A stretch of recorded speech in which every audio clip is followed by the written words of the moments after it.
Hi, welcome to Sherin's kitchen. இன்றைக்கி நம்ம கிச்சனில் ஒரு ஸ்நாக் ரெசிபி தான் பண்ண போகிறோம். என்னென்னு பார்த்தீங்கன்னா தயிர் வடை.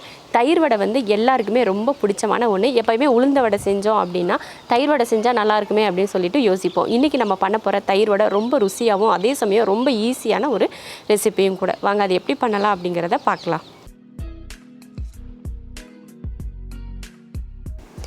200 கிராம் உளுந்து 1 மணி நேரமாக ஊற வச்சுருக்கேன். இப்போ இதை அரைச்சி எடுத்துக்கலாம். தண்ணி இல்லாமல் வடித்து போட்டுக்கிறேன். இப்போ இதை அரைச்சி எடுத்துக்கலாம்.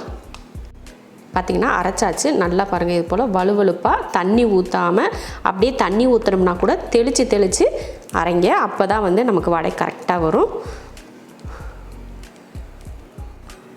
வடைக்கு மாவு அரைச்சதுமே நம்ம கொஞ்சம் கடாயில் எண்ணெய் ஊற்றி வச்சிட்டோம்னா எண்ணெய் காய்கிறதுக்கும் நம்ம கலந்து வர்றதுக்கும் கரெக்டாக இருக்கும்.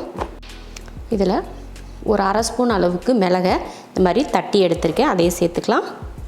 அப்புறம் கொஞ்சம் கருவேப்பிலை, ஒரு சின்ன துண்டு இஞ்சியை ரொம்ப பொடியாக கட் பண்ணியிருக்கேன், அதையும் சேர்த்துக்கலாம். தேவையான உப்பு வந்து ரொம்ப கரெக்டாக இருக்கிற அளவுக்குலாம் சேர்க்க தேவையில்லை. கொஞ்சம் ஓரளவுக்கு 3/4 பக்குவத்துக்கு உப்பு இருந்தால் போதும். இப்போ இதை கலந்துடலாம். அவ்வளோதான், கலந்தாச்சு. இப்போ நம்ம பொரிச்சு எடுக்கிறது தான். எண்ணெயும் பார்த்திங்கன்னா நல்லா காஞ்சிருச்சு. இப்போ நம்ம பொரிச்சிக்கலாம். நம்ம கையில் கொஞ்சம் கொஞ்சமாக தண்ணியை நினச்சிட்டு நம்ம உருண்டை எடுத்து போட்டோம்னா கரெக்டாக இருக்கும். இப்படி எடுத்து நம்ம போடுறப்ப நடுவில் இப்படி ஓட்டை போட்டு நம்ம போட்டுக்கலாம். சிலருக்கு வந்து ஓட்டை வர வேண்டாம் அப்படின்னா அப்படியே உருண்டையாக கூட நீங்கள் அப்படியே போண்டா மாதிரி கூட பொரிச்சு எடுத்துக்கலாம். வேகிறதுக்கு கொஞ்சம் லேட் ஆகும் அப்படின்றதுக்காக தான் நம்ம ஓட்டை போடுறது. இப்போ பார்த்திங்கன்னா நல்ல கலர் மாதிரி வெந்துருச்சு. இப்போ எடுத்துடலாம்.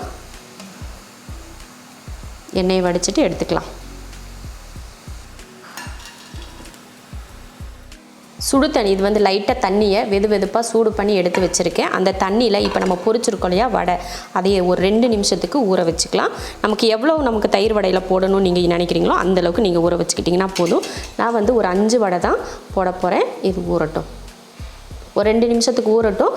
அதுக்குள்ளேயே நம்ம தயிர்லாம் ரெடி பண்ணிட்டு வந்துடலாம். 1/2 லிட்டர் தயிர் ஊற்றிருக்கேன். இப்போ இந்த ஒரு விஸ்கு வச்சு நல்லா கலந்துக்கலாம். ஏன்னா அது வந்து கொஞ்சம் ஒரு மாதிரி கட்டியாக இருக்கும் பார்த்திங்களா, அதனால இந்த மாதிரி நம்ம கலந்துக்கலாம். இதில் கொஞ்சம் உப்பு, 1 ஸ்பூன் சர்க்கரை சேர்த்துட்டு இதை நல்லா கலந்துருவோம்.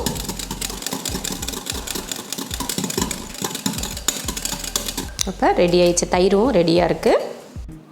வடையை சுடு தண்ணியில் போட்டிருக்கோம். தயிரும் பார்த்திங்கன்னா ரெடியாக இருக்குது. அப்புறமா பார்த்திங்கன்னா நான் வந்து இந்த மாதிரி குட்டி குட்டி போண்டாவாக போட்டு எடுத்து வச்சுருக்கேன். அதையும் கூட நம்ம சுடு தண்ணியில் போட்டுக்கலாம்.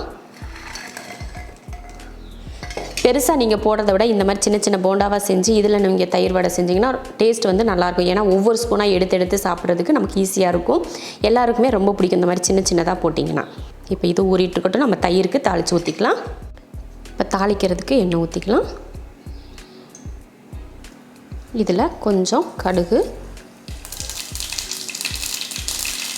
கொஞ்சம் கருவேப்பிலை. இப்போ இதை அடுப்பு ஆஃப் பண்ணிவிட்டு இதை தயிரில் ஊற்றிடலாம்.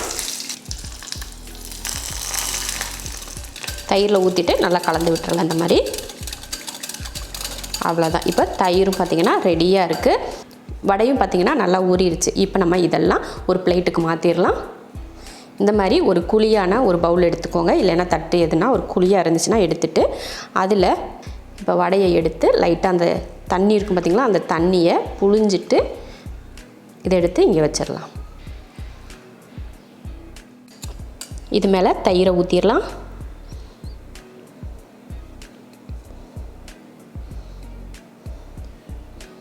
இதுக்கு மேலே கொஞ்சமாக சீரகத்தூள் இந்த மாதிரி லைட்டாக இப்படி தூவிக்கோங்க. அது ஒரு அழகுக்காகவும் அப்புறம் மணமாகவும் இருக்கும். அதுக்காக கொஞ்சம் சீரகத்தூள், அதனால் கொஞ்சமாக சீரகத்தூள் மேலே தூவிட்டு இதுக்கு மேலே காரப்பூந்தி. உங்களுக்கு இதில் நிறைய பூந்தி போட்டு சாப்பிட இஷ்டம் இருந்தாலும் நீங்கள் நிறைய போட்டுக்கோங்க, இல்லை கம்மியாக போட்டுக்கிட்டால் போதும் அப்படின்னு நினச்சிங்கனாலும் கம்மியாக போட்டுக்கலாம். மேலே கொஞ்சமாக மல்லித்தழை தூவிடலாம். அருமையான ஒரு டேஸ்ட்டில் தயிர் வடை ரெடி ஆயிடுச்சு. நீங்கள் இதே மெத்தடில் செஞ்சு பாருங்கள். ரொம்ப ஈஸியாகவும் இருக்கும், அதே சமயம் டேஸ்ட்டாகவும் இருக்கும். இந்த மாதிரி வடையாக நீங்கள் தட்டி போட விருப்பம் இல்லை அப்படின்னா குட்டி குட்டியாக போண்டாவாக போட்டு நீங்கள் இந்த மாதிரி தயிரில் கலந்து நீங்கள் சாப்பிட்டிங்கன்னா ரொம்ப நல்லாயிருக்கும்.